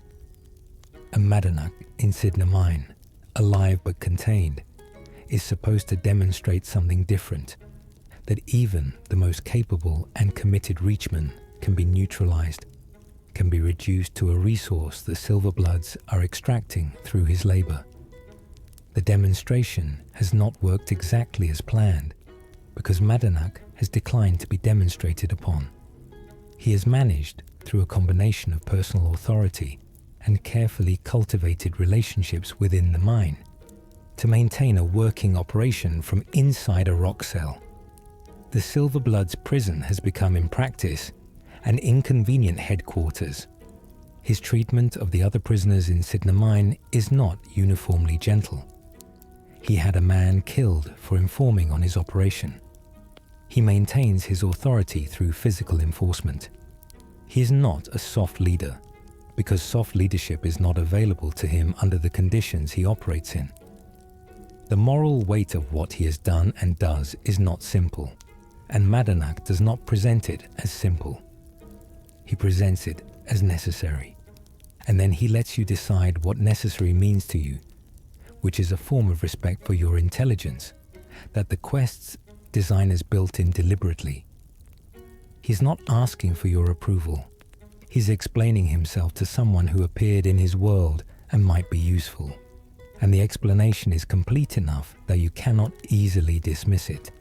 The specific quality of Madanach's authority inside the mine is worth thinking about, because it is not the authority of someone who has an army or a title or a legal structure backing his position. It is the authority that comes from being the person other people have organized themselves around because they believe in him. Reachmen, who has been in the mine for years, defers to Madanach, not because Madanach can have him physically punished, though in the mine's social structure he can, but because Reachmen has watched Madanach maintain his conviction through conditions that would have dissolved the conviction of lesser people, and that witness has produced something closer to devotion than simple obedience. Borkul the Beast enforces Madanach's rules, because those rules produce an environment in which Borkul's own interests are reasonably well protected, which is a transactional foundation for loyalty, but also a durable one. Even Grisvar, who has been reduced by the mine to a point barely above desperation, orients around Madanach as a kind of reference point, someone whose continued operation proves that the mine has not won completely. His authority is earned in a specific and non-transferable way. You could not remove him from Cidhna mine and install another leader, and have that leader command the same response. The people who follow him are following him specifically. The man who was king and chose to stay. The man who knows the way out and is waiting for the right time to use it. The knowledge that he has had an escape route and has not used it is the most revealing single detail about who Madanach is. He has been in Cidhna mine with a way out, choosing to stay, waiting for the right moment and the right conditions. This is patience at a scale most people cannot maintain. This is the political mind holding a longer view than the suffering of the present imposes on it. He is not waiting because he has given up on escape. He is waiting because escape is not the goal. The goal is the reach. The escape is a means, and means must be used at the right time to be useful, rather than simply survivable. The conversation he has with you in his cell is designed from his side as an evaluation. He asks questions before he offers anything. He wants to know what you were told about him before you arrived, how you found your way to his cell, whether you killed to get there or negotiated, what you want.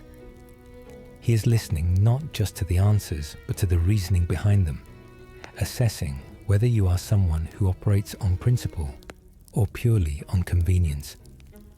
He has had many conversations in this cell with prisoners who wanted things from him, and he has learned to distinguish between the ones who would be useful and the ones who would be dangerous and the ones who would simply be irrelevant. The precision with which he moves the conversation, the economy of what he reveals and when he reveals it, is the precision of someone who has conducted a great deal of political negotiation in a very small room over a very long period, and who has had time to refine his approach to nothing unnecessary. When he finally makes you an offer, it comes after he has already decided. The offer is not an exploration of possibility, it is the announcement of a conclusion he reached while you were still talking. When he walks out of Markarth at the end of the quest, if you have helped him, he says very little. Very little needs to be said. He gives you the armor because you earned it, and because the gesture means something about what you have been to each other in that brief time. Then he disappears back into the hills, back to the camps, and the ongoing project of keeping his people alive and keeping their claim on the Reach alive with them. He is not given a happy ending by the game. He is given a continuation. And that continuation, unremarked and unresolved, and extending off into the Reach where the player cannot follow, is the truest thing the game could have given him. What makes Madanach genuinely compelling rather than simply sympathetic is the completeness of his self-awareness. He knows what he has become in service of what he believes. He knows the cost his methods have imposed on people who may not have deserved to pay it. He knows that the cause for which he has spent years in a rock cell is not guaranteed to succeed and may not succeed in his lifetime or in the lifetime of anyone currently fighting for it. He holds all of this clearly, and it does not stop him. That combination, full awareness of the cost and full commitment to continuing anyway, is rare in any character in any game, and the quest is designed to let you feel it rather than simply describing it. The question of whether Madanach is a hero or a villain is one the game deliberately refuses to answer, and that refusal is one of its most sophisticated choices. He has done things that caused real harm to real people. He has also suffered real harm in pursuit of a cause with genuine moral legitimacy. He operates by methods that most people would find distasteful, and that produce victims who did not choose to be in his story. He also operates within a context that has consistently denied him any method that does not involve producing victims, because all of the methods that do not produce victims, legal representation, political negotiation, peaceful protest, have been systematically foreclosed for the Reachmen by the very system he is fighting against. The game puts you in a position to see all of this and then asks you to decide how to respond to him, knowing that your response will reflect something about your own values and your own willingness to hold complexity. That is a sophisticated thing to ask a player. Most games do not ask it. The No One Escapes. Cidhna Quest asks it quietly through the quality of its design, and it stays with you after the credits roll. The Reach was ours, the tragedy of a people. By the time you have spent genuine time with the Forsworn, followed the evidence of their history through Cidhna and Karthspire and Lost Valley Redoubt, and the notes in 100 camps in the high places of the Reach, something changes in how the landscape looks when you move through it. The grey cliffs and the cold rivers and the ancient Dwemer ruins jutting from the hillsides have always been beautiful in a forbidding way. But now they carry a different weight. You are not travelling through empty contested territory. You are moving through someone's homeland, through a place that has been home to the same people, in various forms, for longer than any of the political structures currently claiming authority over it have existed. And those structures include some very old things. The Reach is full of sites that are neither Nordic nor Dwemer in their character. Standing stones arranged with obvious human intention in patterns that match neither Nordic knotwork nor Dwemer geometric precision. Rock carvings in styles that connect to neither of the dominant cultural traditions, but are clearly made with as much care and intention as any carving in any Jarl's longhouse. Old burial cairns that have no dragon iconography, no references to the cultural memory of the Nords who came to dominate Skyrim, but which were built with evident reverence by people who believed that how the dead were placed in the earth mattered. These are Reachmen sites. They are the physical record of a culture that was making things and naming things and marking the world with its presence for a very long time, before the Nords arrived to tell them they had no right to. The aesthetic of these sites is worth paying attention to because it has a consistency that suggests something transmitted rather than independently invented. The markings that appear throughout Forsworn camps, on armor, on weapons, on the walls of inhabited ruins, carry a visual vocabulary that feels coherent across locations. Whether this connects directly to the ancient carvings found in the Reach's stone is something the lore does not explicitly confirm, but the consistency of the imagery across both contexts is suggestive. If it is the result of cultural transmission across generations, rather than parallel development, then when you look at a Forsworn warrior in the Reach, the patterns on their skin may connect that specific person to a tradition considerably older than the political structures currently trying to erase them. The Reach holds marks in stone, and the Forsworn carry marks on their bodies, and between those two forms of record something about Reachmen cultural continuity persists in ways that no Jarl's proclamation has yet managed to fully end. The Forsworn are the heirs of that tradition. They are the people who know what the cairns mean, and who understand why the standing stones are where they are, and what obligations the rivers and the old groves carry. When a Hagraven maintains a ritual site, she is not inventing the ritual. She is continuing one that was being performed in that location before she was born, in some cases before her predecessor was born, going back to the period before the current era began. The Hagravens are the living thread connecting the current Forsworn to the Reachmen who came before them, the unbroken line of practice and memory that persists despite everything the dominant culture has done to sever it. When you kill a Hagraven, you are not just removing a threat. Based on what the lore implies about what she carries, and what she represents, you may be cutting that thread, ending something that cannot be replaced by any person or any institution still operating in the Reach. The word forsworn is worth returning to at the very end, because it is the Nord's word. It was not chosen by the Reachmen to describe themselves. To forsake is to renounce, to abandon, to go back on one's given word. The Nords named these people Forsworn because the Reachmen refused to accept the arrangement by which the Nords had organized the world. The understanding that the Reach belongs to Skyrim, and therefore to the Nordic social order, and therefore to whatever family happens to currently hold authority in Markarth. From the Nord perspective, the Reachmen broke faith with the proper order of things when they rose up and took the city, and they continue to break faith every time they refuse to submit to the order that has been imposed on them. From the Reachmen perspective, no such agreement was ever made. The Reach was home before agreements of this kind were being made about anything. It will continue to be home after the current political arrangement has collapsed under its own contradictions, as all political arrangements eventually do. The Forsworn's violence is real. People die at their hands who may have nothing personal to do with the history that produced the Forsworn.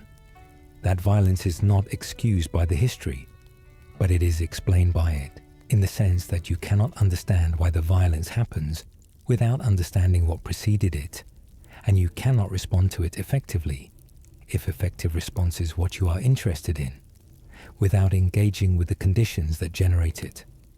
The Markarth Guard's response, arrest, and mine labor, and occasional execution, has been the primary response for decades, and has produced no reduction in the number of Forsworn in the Reach.